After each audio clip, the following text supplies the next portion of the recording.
Senhor Deus e Pai, Deus Filho, Deus Espírito Santo, obrigado, Senhor, porque estamos chegando na 10ª lição. Esta é mais uma lição das doutrinas das Sagradas Escrituras. Que o Senhor abençoe esse estudo na vida desse meu irmão, da minha irmã. Fala com ele, Senhor, dá conhecimento para esta pessoa, para que ele venha crescer mais e cada dia mais na presença do Senhor.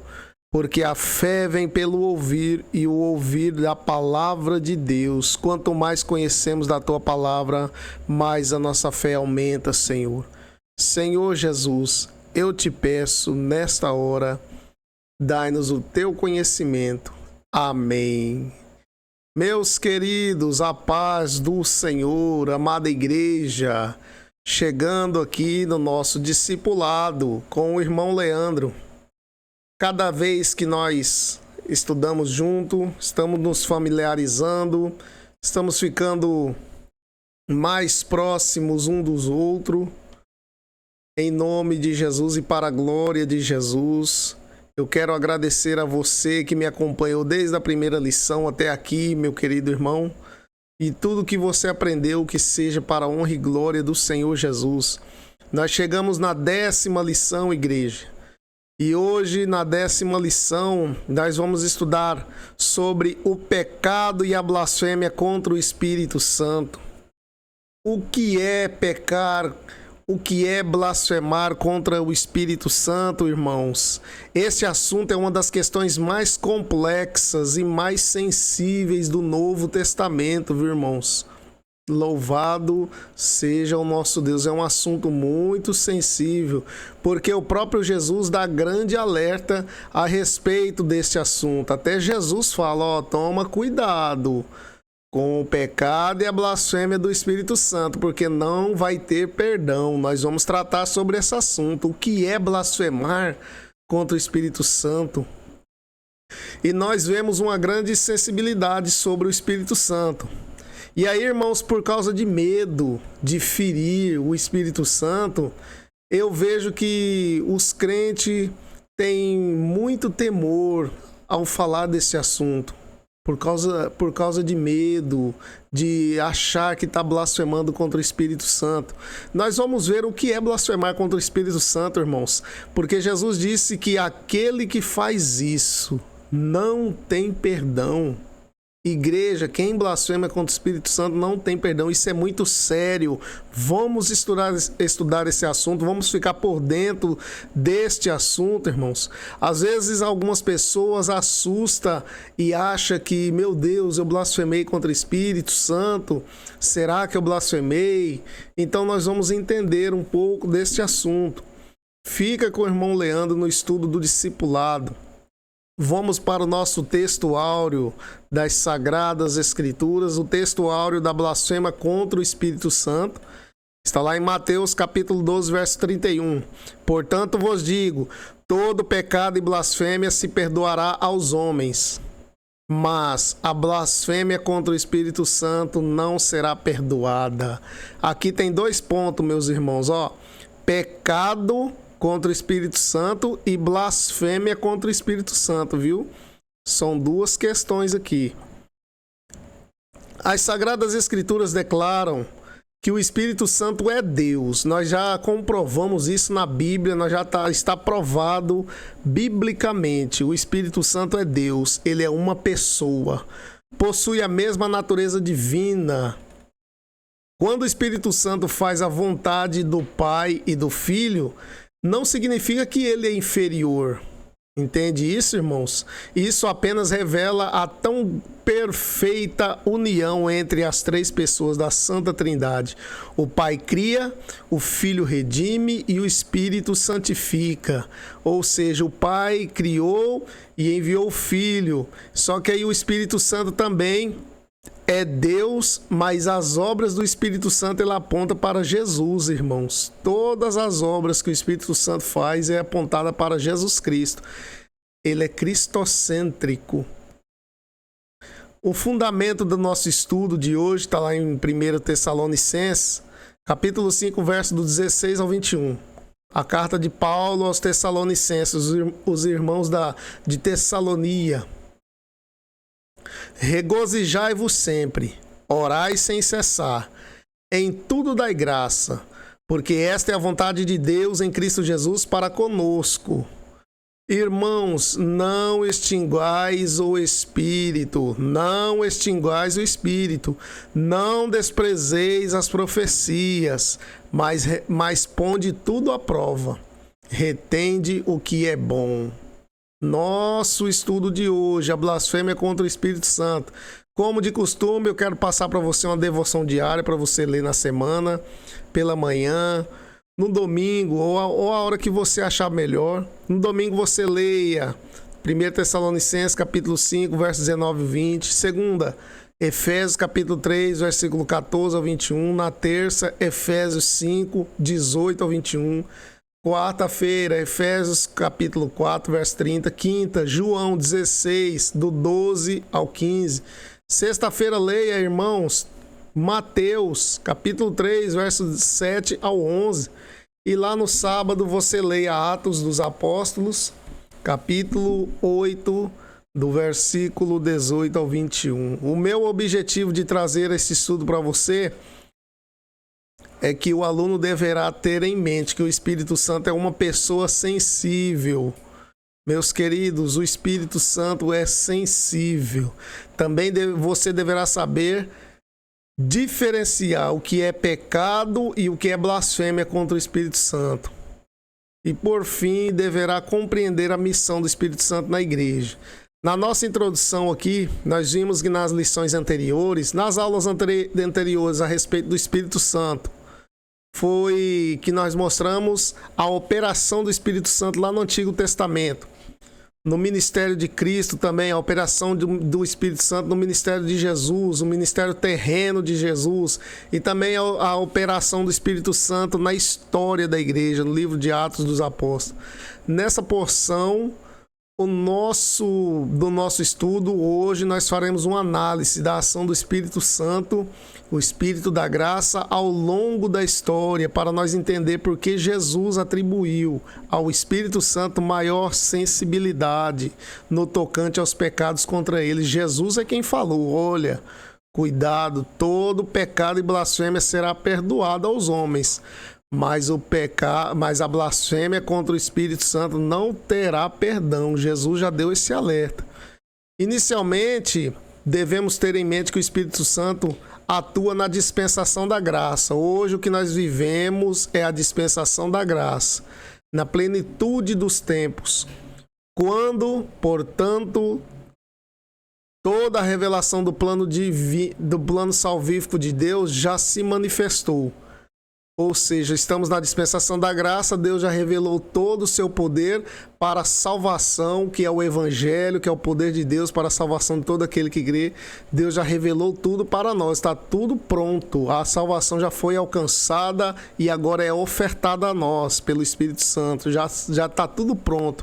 Então ninguém poderá alegar ignorância, ninguém pode falar que eu não sabia. Ninguém pode falar que eu não tinha conhecimento disso, porque já está revelado e todo mundo já sabe. Está sendo anunciado pelo mundo até os 4 cantos da terra. E diferente do período vétero e o período neotestamentário, ou seja, diferente do período vétero, o Antigo Testamento ou o Novo, quando essa revelação estava se desenrolando como um rolo profético, entende, irmãos? Ou seja, no Antigo Testamento a salvação estava sendo desenrolada, Deus estava construindo, e no Novo Testamento Deus começa a desenrolar ainda a salvação, mas agora com a descida do Espírito Santo, irmãos, aqui agora com a descida do Espírito Santo lá no livro de Atos, já está tudo completo, já foi completa, a dispensação da graça já está atribuída a nós. Então aqui nós já vemos um dos primeiros motivos porque não será perdoada a blasfêmia do Espírito Santo, porque desde lá do Antigo Testamento até o Novo Testamento, Jesus, ele veio aqui na terra, o plano da salvação já foi alcançada, Porque Jesus não havia ainda sido revelado totalmente. Entende, irmãos? A dispensação da graça ainda estava sendo construída. Mas agora, irmãos, já está tudo preparado. Não tem como alegar ignorância. Já está tudo construído. Então, este é um dos motivos que não terá perdão. Entende? Não terá perdão por quê? Porque isso é um dos motivos. Porque a graça de Deus já está dada. Então, se nós falar que não sabia, a salvação é só Jesus Cristo que salva. Até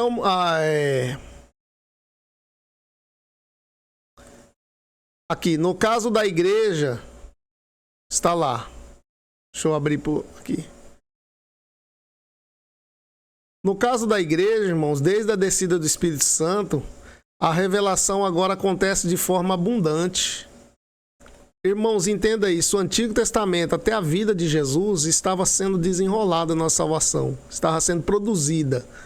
Desenrolada como um rolo profético. Deus estava produzindo. Deus estava construindo. Mas, irmãos, pelo amor de Deus, agora, entenda isso. Não tem mais como alegar ignorância a esse ponto. Entende? Eu tenho certeza que você já entendeu o que eu quis passar. Não tem como mais falar, porque Deus já manifestou, Deus já trouxe para todos nós a revelação total do Evangelho. Esse é um dos motivos porque não será perdoado. Esse é um dos motivos. O Espírito Santo lá no Antigo Testamento. Nós já vimos lá, irmãos, nas lições anteriores, que no Antigo Testamento emprega ao Espírito Santo. O Antigo Testamento emprega o termo ruach para espírito, que traduzindo para nós, ruach significa vento ou espírito. Lá no Antigo Testamento trazia o termo ruach, que é espírito, o vento, o alento, o hálito ou sopro de Deus, certo? E no Antigo Testamento, então, ele dá mais ênfase às atividades do Espírito Santo do que à sua natureza. E a sua atividade é demonstrada amplamente na vida do homem, ainda que não exclusivamente, viu? A obra do Espírito Santo tinha ênfase mais, ou seja, o Espírito Santo tinha mais ênfase nas suas obras, ou seja, o Espírito Santo descia nos reis, sacerdotes e profetas. Das pessoas que o Espírito Santo descia naquela pessoa ou tomava aquela pessoa, dava sabedoria para trabalhar em madeiras, em artifícios ou em ouro para fazer os utensílios da casa do Senhor. O Espírito Santo vinha na vida da pessoa e capacitava ela. Assim era uma das formas que o Espírito Santo trabalhava no Antigo Testamento. A pessoa do Espírito Santo ainda não tinha sido revelada como é para nós hoje no tempo da graça. Então, 3 níveis foi revelado o Espírito Santo no Antigo Testamento.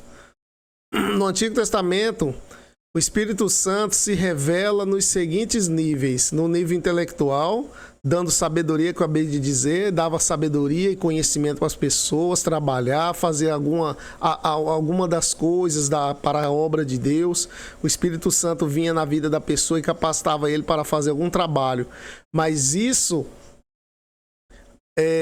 não indicando necessariamente uma transformação espiritual, viu, na vida da pessoa. A pessoa recebia ali o conhecimento intelectual, mas para ser transformado espiritualmente ainda não havia sido dado o Espírito Santo nessa forma. No nível moral, que o Espírito de Santidade criava no homem um caráter moral de Deus, esquadriando o coração do homem, entristecia-se quando o homem pecava. No nível moral, o Espírito Santo trabalhava na vida daquele povo no Antigo Testamento. Tá aí as leituras que você quiser ver. Pause o vídeo, veja as leituras, vai lá na referência bíblica.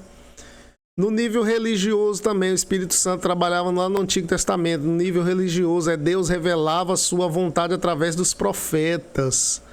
O Espírito Santo inspirava, revelava e iluminava aqueles homens. Aí aqueles homens faziam o trabalho de Deus. O nível religioso. Lá no Antigo Testamento, em 3 níveis o Espírito Santo agia. No nível intelectual, moral e religioso. Hoje no Novo Testamento, O Espírito Santo age no ministério escriturístico, irmãos. Ou seja, as pessoas eram inspiradas para fazer a Bíblia Sagrada, escrever o cânon sagrado. As pessoas eram influenciadas pelo Espírito Santo a nível canônico para escrever a Bíblia. Hoje em dia, o cânon bíblico já está fechado, não existe nenhuma profecia a nível da Bíblia. A Bíblia é a mais alta profecia, inerrante, infalível, imutável. Palavra de Deus não muda, a palavra de Deus é uma só, é a soberana, é a infalível, é a inerrante palavra de Deus, é a Bíblia. Não existe nenhuma outra profecia que é acrescentada na Bíblia, não existe mais. O Espírito Santo não usa mais pessoas a nível escriturístico, viu? Meus queridos, guardem isso no seu coração.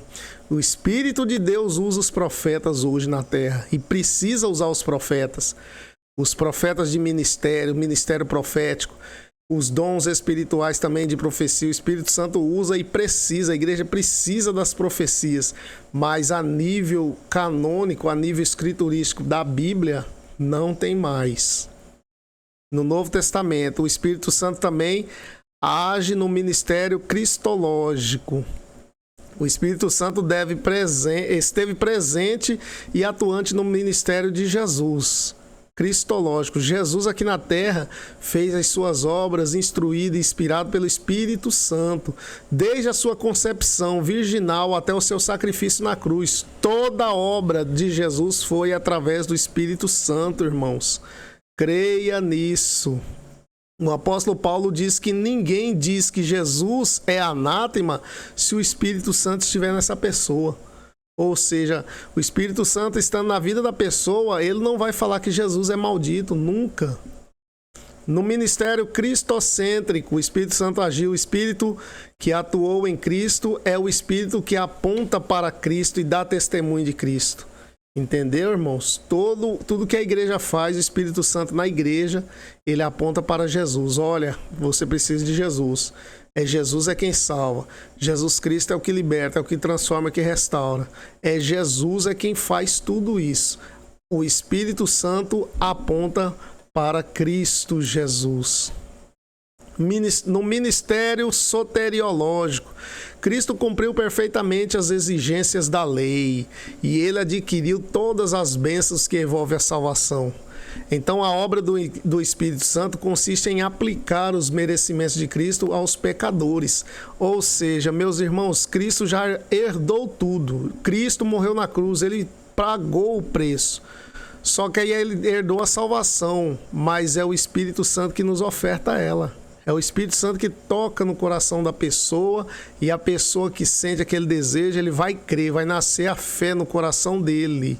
Então é o Espírito Santo que pega as bênçãos de Jesus e oferta para nós. O Espírito Santo trabalhando na soteriologia, no ministério salvífico. Aqui nós vemos que Jesus alcançou toda a obra lá na cruz. Entende isso? Cristo já conquistou tudo e o Espírito Santo oferta ao que crê. Então aqui você pode perceber uma coisa. Veja que o pecado da blasfêmia contra o Espírito Santo é tão grave porque ele é o grande mentor das Escrituras. Tá vendo, meus irmãos? É o Espírito Santo, o grande mentor das Escrituras. Ele é o grande mentor do ministério de Cristo. Olha só. Eu acabei de dizer para vocês, na Escritura, na vida de Jesus, o Espírito Santo é o grande mentor nas Escrituras, é o grande mentor na vida de Cristo. É o Espírito Santo quem aponta a igreja para Jesus Cristo. E é o Espírito Santo quem opera todas as bênçãos da salvação. Assim, meus irmãos, então o Espírito Santo é a última instância de resgate para o homem.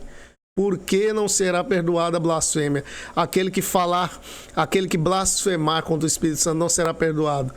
Um dos motivos é a última instância. Depois que o Espírito Santo foi será tirado da terra, a última instância está sendo agora. Não haverá depois outra morte de outro alguém, outro espírito que vai vir para tocar no homem, para levar ao céu, conduzir o homem ao céu. Acabou, irmãos. Depois que o Espírito Santo for tirado, levar a sua igreja, acabou, irmãos, para o projeto salvífico para o homem. Aí só vai sofrer a condenação agora. Aí entra os comentários, se vai ter salvação na grande tribulação ou não vai. Entende? O Espírito Santo é a última instância.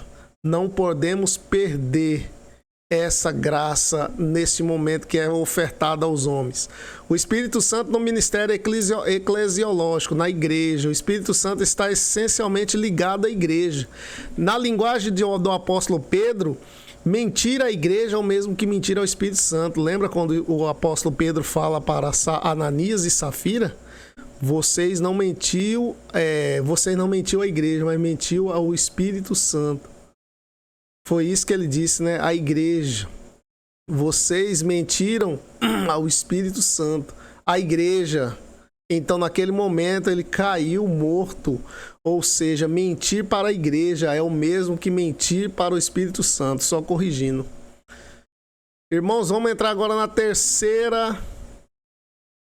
Só um momento. Amém. Meus irmãos, vamos finalizar por aqui, em nome de Jesus. Depois nós continuaremos a nossa aula.